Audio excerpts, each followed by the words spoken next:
Malayo na narating ng bayan ng Abukay mula sa dating tahimik at simpleng bayan na may sukat na halos 8,000 ektaryang lupain na sa ngayon ay may populasyon 37,719 at binubuo ng mahigit 8,000 kabahayan. Noon ay kulang sa malalaking investments ang bayan ng Abukay kung kaya't ang kikinabubuhay ng mga mamayan ay pagsasaka, pangingisda o pamasukan sa mga karatig bayan tulad ng Balanga, Mariveles o Limay. Bumangon na ang bayan ng Abukay. Maraming liderato na nagdaang sa bayang ito, pero walang nagtangka na baguhin ang mukha ng pamahalaang bayan ng Abukay kundi si Mayor Liberato Santiago. Mula dito ay nakadama ng sigla ang mga mamamayan, maging ang mga empleyado ng munisipyo ay nagkaroon ng sense of pride bilang mga naglilingkod sa bayan.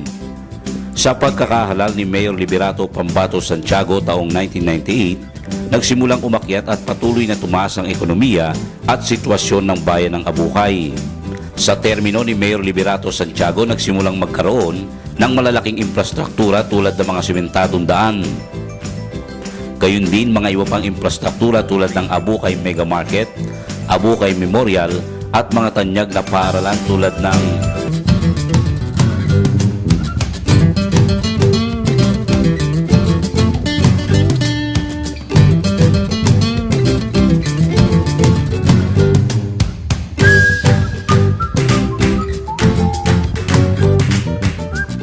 Nagtuloy-tuloy ang kaunlarang ito sa bayan ng Abukay sa pag-upo sa pwesto ni Mayor Ana Santiago noong 2007. Palibhasa babae at isang ina na kumakalinga sa kanyang mga mamamayan, ina na sinisinop ang kaba ng bayan at tapat na naglilingkod sa bayan.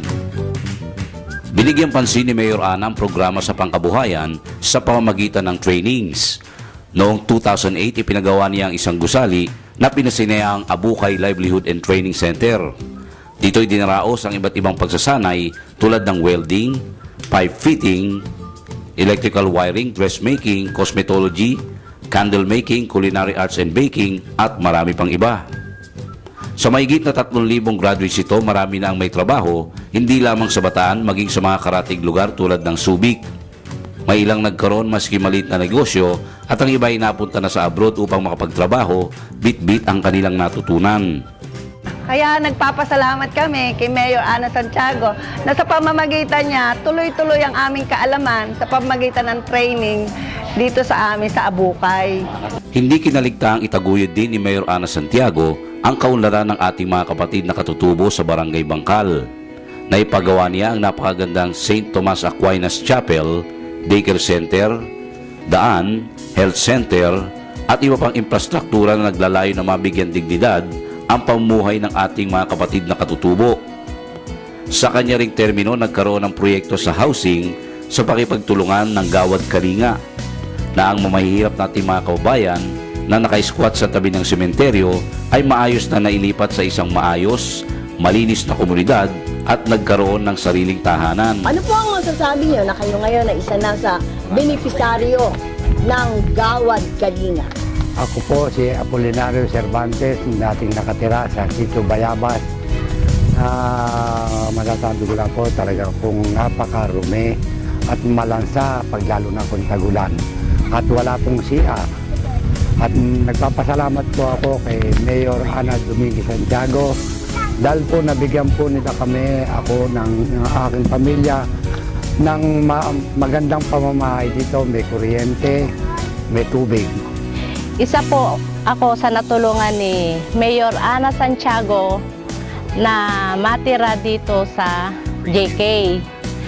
Sa ngayon po, yung pagkakatira po namin dito, medyo nakaginhawa, nagkaroon po ng maliit na panghanap buhay, naging masayang pamilya at naging maliwalas po kami rito kumpara po sa bayan.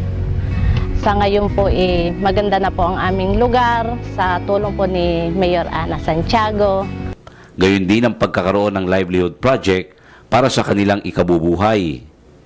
Dahil ina ng bayan, pangunahin din na kanyang agenda ang kalusugan ng kanyang mamamayan. Matagal ng pangarap ni Mayor Ana na magkaroon ng Abukay ng isang maganda, malinis at modernong rural health unit, lying-in center at ito ay natupad noong 2013. Dito ay nabibigyan ng agad na lunas ang mga may sakit, lalo na ang mga nagdadalang tao. Mula 2013 hanggang sa kasalukuyan ay mayroong mahigit 500 batang taal na taga-Abukay ang ipinanganak dito. Malaking bagay po yung pagkakaroon ng lying center dito sa Abukay para sa aming mga buntis kasi po hindi na namin kailangan mamasahe papuntang Balanga. Tsaka maganda rin po yung pasilidad para sa amin na mga buntis po.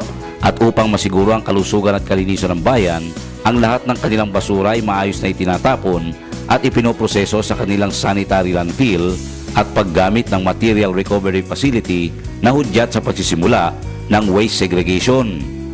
Dagdag programa sa kalinisan at proteksyon ng kalikasan ay ang pagkakaroon ng bayan ng Abukay ng trash boat sa pakipagtulungan ni Mayor Ana sa DNR at Manila Bay Coordinating Office. Ito ang nangungulekta ng mga basura sa baybaying dagat ng Abukay na siya ring tumitingin sa mangrove plantation. Hindi rin nagpahuli si Mayor Ana Santiago sa dami ng kanyang mga infrastructure projects. Nariyan ang mga barangay covered courts, rehabilitation of daycare centers, gayon din ang kanyang mga health centers, senior citizen centers, barangay halls, farm to market roads, at mga barangay chapels na kanyang ipinagawa. At mga water system sa pamamagitan ng artesian wells at submersible water pumps sa lugar na malayo sa source ng tubig tulad ng Sagawad Kalinga, Sitio Patis, Sitio Malaking Bato na kung saan mahigit 100 pamilya na ang sa ngayon ay nagbebenepisyo dito na dati ay kumukuha lamang ng tubig sa mga sapa. Hanggang sa ngayon ay may mga ongoing projects pa rin si Mayor Ana Santiago katulad ng Abukay Arcade, ang pagpapaganda ng Bacood Wetlands na nauna nang ginawa ang napakagandang sementadong daan. Ang lahat ng mga programa at mga proyektong ito ay dahil na rin sa pagtaas ng kanilang local revenue collection at internal revenue allotment mula sa kinikita ng bayan ng Abukay na mula 62.02 million pesos noong 2008 hanggang umabot na sa 105 million pesos ang income para sa taong 2015. Malaking bagay din ang pagkakaroon ng bayan ng Abukay ng isang Abukay Multipurpose Cooperative na parang halamang dinidiligan at tinutulungan ni Mayor Ana Santiago mula sa pagsisimula nito hanggang sa ito'y lumago na. Ito lamang ang co-op sa buong lalawigan ng Bataan na may modernong 4 na palapag na building at may BPO locators, may sariling grocery store, gym, restaurant at function hall na malaki ang naitutulong hindi lamang sa kaban ng bayan kundi sa pag-iempleyo ng mga taga-Abukay. Nag-start kami ng 32 members with 32,000 pesos mga mula sa mga kaibigan ni Mayora. At ngayon, we have now almost 300 million assets plus the new building which is now an HBPO or EMPC, Center of Excellence, Bataan Peninsula Outsourcing. Wala kami ng oportunidad para magtrabaho sa ganitong klase ng business. Tsaka po, natulungan ko po yung pamilya ko, tsaka po mga kasama ko sa bahay. So, dahil po sa medyo malaki naman pong wage nila, tsaka po nakakatulong din po sila sa mga ibang tao na kahit po hindi nakapagtapos ng college level, makakabibigyan ng trabahong ganito. Napakaganda pong oportunidad na makapagtrabaho ako dito sa ACE BPO na part po ng Abukay Multipurpose Cooperative. Kasi po hindi ko na kailangan lumayo at mga ibang bansa upang makapagtrabaho. Lalo po sa akin, sa case ko bilang isang ina, may 3 akong anak na nagsisipag-aral. At least po dito, nakakasama ko na sila, nakakapagtrabaho pa ako. And nabigyan din po ako ng opportunity rito na para mas mag-grow pa po ang aking career bilang isang business process agent. Isa pang naging daan sa magandang pagtaas ng income ng bayan ng Abukay ang Sibul Spring Nature Resort na mula sa taunang kitang 400,000 noong 1995, nagsimula itong sumampas sa 800,000 noong taong 1998. Taong 2008 nang nagpasya si Mayor Ana na magkaroon ito ng total rehabilitation kung saan pinaganda at dinagdagan ang mga pasilidad. Itong 2015 ay pumalo na sa halos 6 million pesos ang annual income ng Sibul. At ang pinakamagandang nangyari sa bayan ng Abukay sapagkat isa na itong investment haven ang pagkakaroon nito ng malalaking investments tulad ng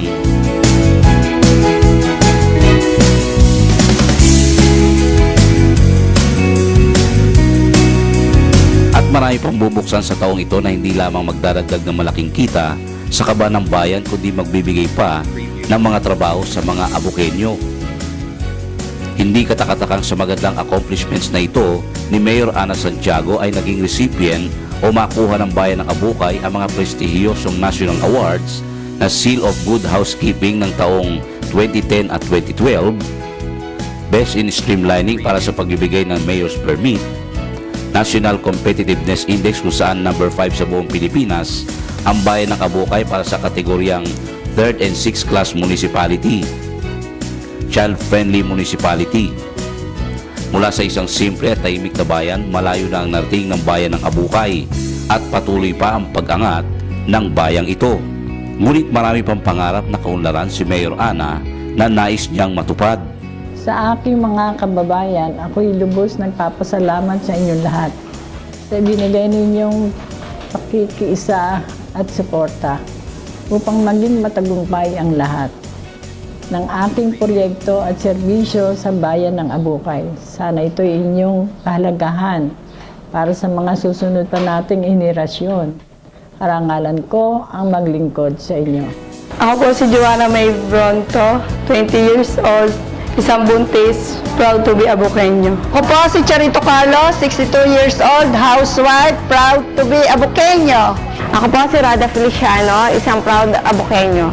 Ako po si Marvin Ver Valentos, 24 years old, at katrabaho sa Ace BPO, proud Abukenyo.